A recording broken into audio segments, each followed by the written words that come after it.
Hello everyone and welcome to my channel Craftcore DIY and Sewing. In today's tutorial, I'll be showing you how to thread the white Superlock Model 534 serger. I'll be showing you how to thread the machine from start to finish. First, make sure that your thread stand is pulled out towards the right and that the thread pull is all the way up. You'll notice that there are rubber holders on the thread stands. For larger diameter cones, place the larger end facing up. For the smaller cones, place the larger end at the bottom. For regular domestic thread, you can remove the rubber holder entirely, but you'll need to use the thread caps, which I unfortunately don't have since I bought my machine used. For serger thread cones of this size, I'll be placing the rubber holder's large end up. I'm going to be using 4 different colors just for demonstration purposes. That way we can look at the end results and see which thread corresponds to which thread in the final result. You may wish to do the same on your first attempt, but for your real project, you'll obviously want to use your desired thread colors. Before we begin, let's open up the machine using this lever here. You'll see that there's a diagram over here that you can follow, and I'll be guiding you through this process. Let's start by talking thread. Place a cone of thread on each thread holder and lead each thread up to the corresponding thread guide. Lead the thread down through the guides from back to front and leave some thread dangling from each. Thread 1 is the left needle thread, and it's controlled by the green top left tension dial. Thread 2 is the right needle thread, and it's controlled by the yellow top right dial. Thread 3 is the upper looper thread, and it's controlled by the blue bottom left dial. Thread 4 is the lower looper thread, and it's controlled by the purple bottom right dial. There is a certain threading order you need to follow.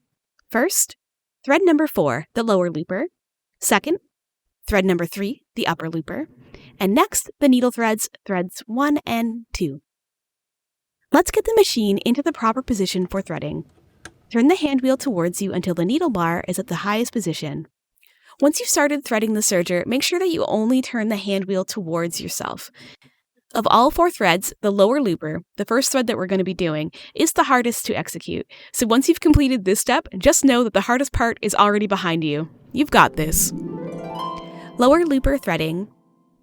For the lower looper, we'll be following the purple triangle icons on the machine. Bring the thread from the 4th thread guide down behind this metal guide.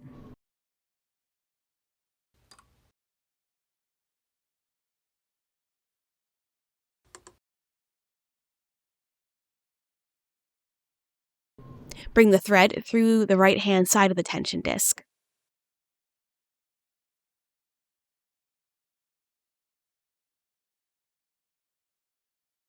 Bring the thread through the next thread guides here,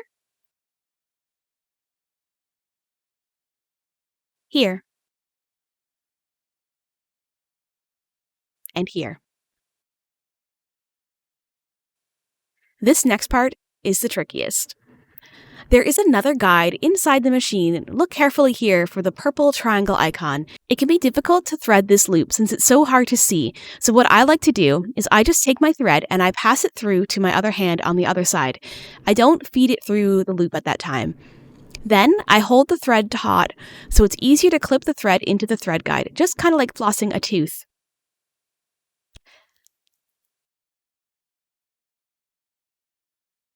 For this next part, you might have to turn the hand wheel a little bit towards you to see the lower looper right here.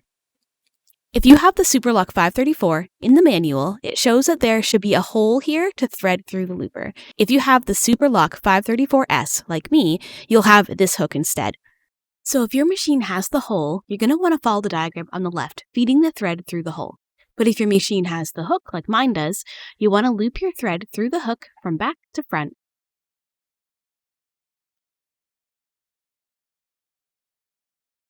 You'll see that there's a channel on this piece, so with tweezers from the right side, lead the thread through the channel guide and thread the looper from front to back.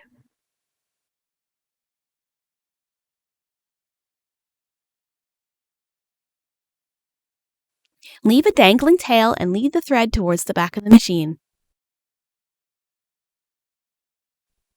Alright, so you've survived the lower looper.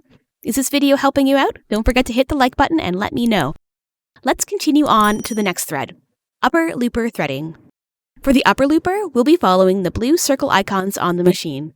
Bring the thread from the third thread guide down behind this metal guide.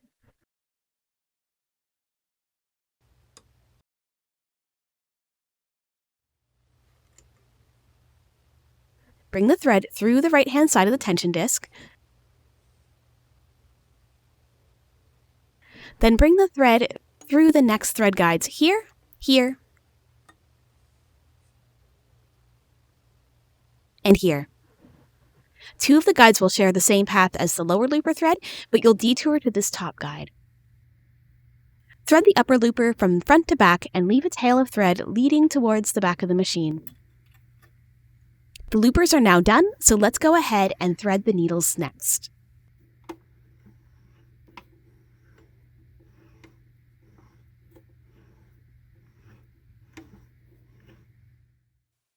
Left needle thread. For the left needle, we'll be following the green square icons on the machine. Bring the thread from the first thread guide down behind this metal guide.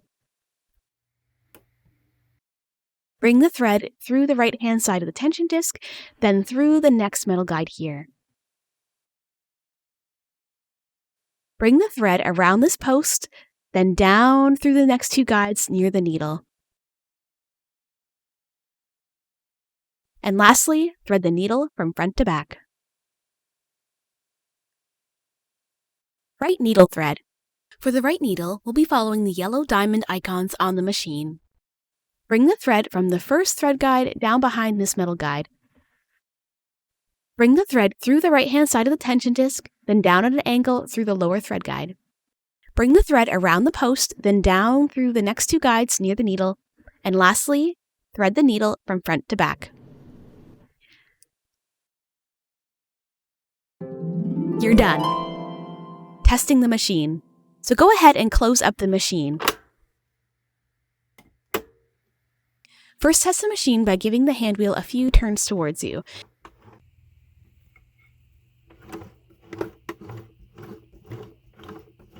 If it appears to be making successful serged loops of thread, go ahead and get a scrap piece of fabric to test and use your foot pedal to start serging.